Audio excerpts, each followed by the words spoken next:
Tuhan bersamamu. Dan bersama. Inilah Injil suci menurut Yohanes.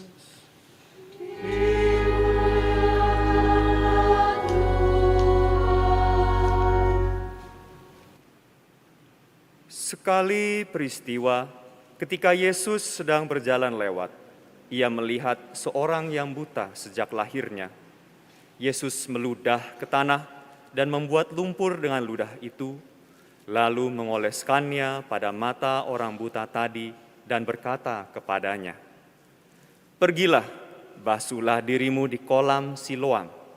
Siloam artinya yang diutus. Orang itu pun pergi membasuh dirinya, lalu kembali dan dapat melihat lagi. Tetapi tetangga-tetangganya dan mereka yang dahulu mengenalnya sebagai pengemis berkata, "Bukankah dia ini yang selalu duduk dan mengemis?" Ada yang berkata, "Benar, dialah ini." Ada pula yang berkata, "Bukan, tetapi dia serupa dengan orang itu." Ia sendiri berkata, "Benar, akulah dia." Mereka kemudian membawa orang yang tadinya buta itu kepada orang-orang Farisi. Adapun hari waktu Yesus mengaduk tanah dan memelekkan mata orang itu adalah hari Sabat. Karena itu orang-orang Farisi bertanya lagi kepadanya, bagaimana matanya dapat melihat? Jawabnya, "Ia mengoleskan lumpur pada mataku, lalu aku membasuh diriku, dan sekarang aku dapat melihat." Kata sebagian orang Farisi itu, "Orang ini tidak datang dari Allah, sebab ia tidak memelihara hari Sabat." Tetapi yang lain berkata, "Bagaimana seorang berdosa dapat membuat tanda mujizat yang demikian?" Lalu timbullah pertentangan di antara mereka. Kata mereka lagi kepada orang yang tadinya buta itu, "Dan engkau, karena dia telah memelekkan matamu, apa katamu tentang dia?" Jawabnya, "Dia seorang nabi." Tetapi orang-orang Farisi menegur dia, "Engkau ini lahir sama sekali dalam dosa, dan engkau hendak mengajar kami?" Lalu mereka mengusir dia keluar. Yesus mendengar bahwa orang itu telah diusir oleh orang-orang Farisi. Lalu Yesus bertemu dengan orang itu dan berkata, "Percayakah engkau kepada Putra Manusia?" Jawabnya, "Siapakah dia, Tuhan, supaya aku percaya kepadanya?" Kata Yesus kepadanya, "Engkau bukan saja melihat dia, dia yang sedang berbicara dengan engkau, dialah itu." Kata orang itu, "Aku percaya Tuhan." Lalu ia sujud menyembah Yesus. Demikianlah sabda Tuhan.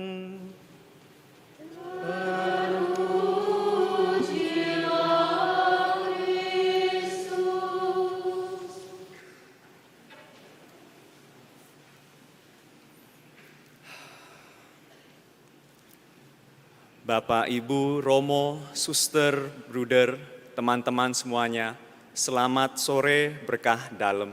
Selamat sore berkah dalem. Perkenalkan, nama saya Tiro Angelo Dainui, atau gampangnya Frater Tiro. Saya adalah frater tingkat akhir yang sedang menyelesaikan kuliah S2 di Kentungan. Saya mendaftar masuk Serikat Yesus dari jalur non-seminari tahun 2013. Karena sebelumnya saya sudah kuliah dan bekerja, jadi saya agak lanjut usia kalau teman-teman seminaris bilang. Biasanya orang yang belum kenal saya suka bertanya, Frater Tiro itu aslinya dari mana sih? Saya lahir di Jakarta, tetapi latar belakang keluarga saya itu memang sedikit membingungkan ya. Saya ini produk oplosan dari oplosan. Ayah saya campuran Tionghoa, Makassar, Jerman, Manado. Dan ibu oplosan Manado, Minang. Jadi rasanya udah nggak karu-karuan ya, jadinya kayak gini begitu. Tapi gampangnya sih kalau saya itu nggak punya waktu yang banyak dan orang itu sangat penasaran, saya bilang, saya orang Indonesia, darah Jerman Manado, jadi selesai ya begitu. Saudara-saudari yang terkasih, asal usul kita masing-masing adalah suatu hal yang sering dipertanyakan orang lain. Dan dalam bacaan Injil, hal ini dialami oleh si buta yang disembuhkan oleh Yesus. Dan menariknya kita melihat bagaimana para murid dan orang-orang Farisi sibuk mempersoalkan asal-usul orang itu, kedosaan orang itu, hal-hal yang sebenarnya orang itu tidak butuhkan.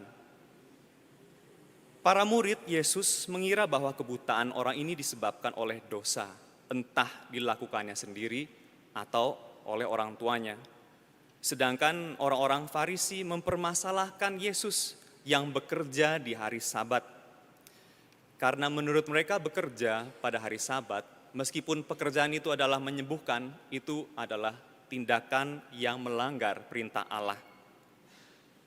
Dan karena itu mereka menganggap Yesus sebagai seorang pendosa. Dan orang Farisi melihat si tadinya buta itu, buta karena dosanya sendiri. Padahal mungkin kenalannya nggak lama begitu ya, langsung bisa menduding seperti itu. Tetapi kita sendiri melihat bagaimana Yesus tidak mempermasalahkan itu. Yesus ingin menyembuhkan si buta agar dia dapat melihat. Dan akhirnya orang buta itu tidak hanya dapat melihat dunia, tetapi lebih penting lagi ia dapat melihat Allah berkarya dalam dirinya. Teman-teman yang terkasih, mungkin kita dapat melihat diri kita sendiri dalam sosok-sosok yang muncul dalam bacaan Injil tadi. Bagi saya sendiri, saya melihat diri saya dalam sosok orang buta yang disembuhkan. Namun dalam pengalaman saya, yang saya hadapi itu bukanlah kebutaan, melainkan kebotakan. Ketika saya remaja, rambut saya itu lebat sekali, tetapi perlahan-lahan rontok sampai menjadi apa yang teman-teman lihat sekarang ini, gitu. Jadi sebenarnya kalau dibilang rontok sih juga enggak ya, karena dia tuh merambat ke bawah gitu. Jadi hanya bermigrasi karena inilah global warming ya. Nah, tetapi sebagai seorang eksekutif muda yang dulu bekerja di Jakarta, saya itu sangat stres. Karena namanya penampilan itu bagi orang muda, apalagi umur-umur 20-an itu tuh sangat penting. Dan kerontokan yang terus-menerus terjadi itu membuat saya sangat frustrasi. Sampai-sampai saya juga menghabiskan banyak sekali uang dan waktu untuk melawan apa yang sudah menjadi kodrat. Apa boleh buat, saya ini turbo alias keturunan botak. Karena kakek dan bapak saya itu memang botak. Jadi itulah, seperti itu yang diwariskan dari orang tua saya.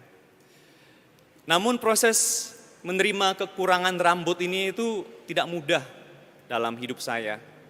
Tetapi dalam perjalanan hidup ini banyak orang-orang di sekitar saya yang membantu saya melihat bahwa botak itu indah. Seperti yang ibu saya pernah katakan dulu itu. Bald is beautiful, ya. Botak itu indah. Dan ketika saya dapat melihat keindahan dalam kekurangan, pada momen itulah saya dapat melihat Allah yang mencintai saya seutuhnya dan terus-menerus berkarya dalam hidup saya sendiri. Saya tidak lagi sibuk menutupi apa yang sudah tidak bisa ditutupi lagi atau menumbuhkan apa yang tidak bisa ditumbuhkan lagi.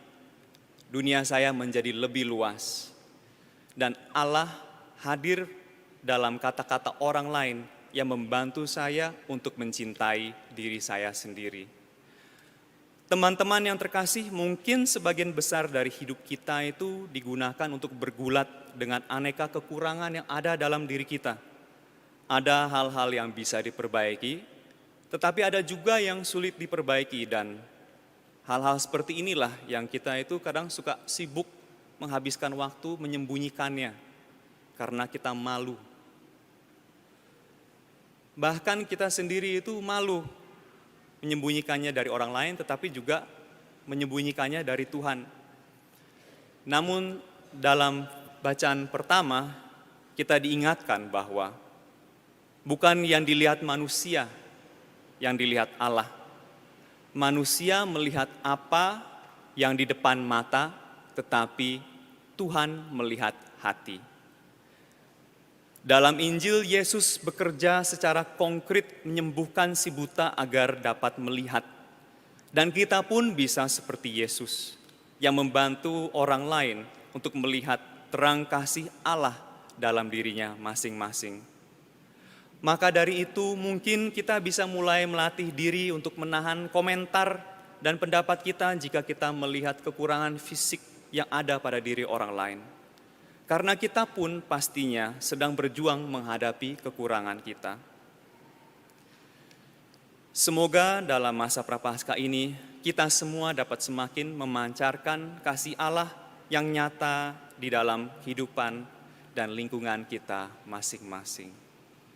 Kemuliaan pada Bapa dan Putra dan Roh Kudus, seperti pada